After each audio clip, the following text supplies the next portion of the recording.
Hello ಎವ್ರಿವ್ಯಾನ್. So ಬೆಳಗ್ಗೆನೇ ಎದ್ದು sound ಆಗ್ತಾಯಿತ್ತು ಮನೆ ಮುಂದೆಗಡೆ. ಹೋಗಿ ನೋಡಿದ್ರೆ ಒಂದು ಪಕ್ಷಿ, ಅದು ಹೆಸರು ಏನು ಅಂತ ಗೊತ್ತಿಲ್ಲ, ಗೂಡು ಕಟ್ಟಿ ಮೊಟ್ಟೆ ಇಟ್ಟಿತ್ತು. ಅದು ಮರಿ ಮಾಡಿದೆ. ಸೊ ನೋಡಿ ತುಂಬಾ ಖುಷಿ ಆಯಿತು. ನಾವು ಹಾಕಿರೋ ಒಂದು ಸಣ್ಣ ಗಿಡ ಒಂದು ಪಕ್ಷಿಗೆ ಹೆಲ್ಪ್ ಆಗಿ ಅದಕ್ಕೆ ಮೊಟ್ಟೆ ಇಡೋಕ್ಕೆ ಜಾಗ, ಮರಿ ಮಾಡೋದಕ್ಕೆ ಜಾಗ ಮಾಡಿಕೊಟ್ಟಿದೆ ಅಂತಂದರೆ ಎಷ್ಟು ಖುಷಿ ಆಗುತ್ತಲ್ವ.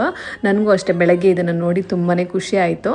ಒಂದು ಸಣ್ಣ ಪಾಟಲ್ಲಿ ಹಾಕಿಟ್ಟಿದ್ದೆ ಮನಿ ಪ್ಲ್ಯಾಂಟು, ಅದು ಬಳ್ಳಿ ಬಿಟ್ಕೊಂಡಿತ್ತು. ಅದು ಸಂದಿನಲ್ಲಿ ಹೋಗಿ ಒಂದು ಪಕ್ಷಿ ಮರಿ ಮಾಡಿತ್ತು. ತುಂಬಾ ಖುಷಿ ಆಯಿತು ನೋಡಿ. ಸೊ ಇವತ್ತಿನ ಮಾರ್ನಿಂಗ್ ಈ ಥರ ಸ್ಟಾರ್ಟ್ ಆಯಿತು ನನಗೆ. ಸೊ ಬೆಳಗ್ಗೆ ತಿಂಡಿಗೆ ಅಂತ ಅಂದ್ಬಿಟ್ಟು ಒಂದು ಸ್ವಲ್ಪ ಕ್ಯಾರೆಟ್ ಜ್ಯೂಸ್ ಮಾಡಿಕೊಂಡು ಸೊ ಇಡ್ಲಿ ಮತ್ತು ಚಟ್ನಿ ಮಾಡಿದ್ದೆ. ಸೊ ನನ್ನ ದಿನ ತುಂಬಾ ಚೆನ್ನಾಗಿ ಸ್ಟಾರ್ಟ್ ಆಯಿತು ಸ್ಯಾಟರ್ಡೆ. ಸೊ ಆದಷ್ಟು ತುಂಬ ಡೈಲಿ ವ್ಲಾಗ್ಸ್ನ ಮತ್ತು ಡೈಲಿ ಮಿನಿ ವ್ಲಾಗ್ಸ್ನ ಅಪ್ಲೋಡ್ ಮಾಡೋಕ್ಕೆ ಟ್ರೈ ಮಾಡ್ತೀನಿ.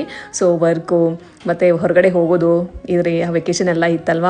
ಸೊ ಹಂಗಾಗಿ ರೆಗ್ಯುಲರಾಗಿ ಅಪ್ಲೋಡ್ ಮಾಡೋಕ್ಕೆ, ರೆಗ್ಯುಲರಾಗಿ ಮಿನಿ ವ್ಲಾಗ್ಸ್ನ ಮಾಡ್ಕೊಳ್ಳೋಕ್ಕೆ ಆಗ್ತಿರಲಿಲ್ಲ.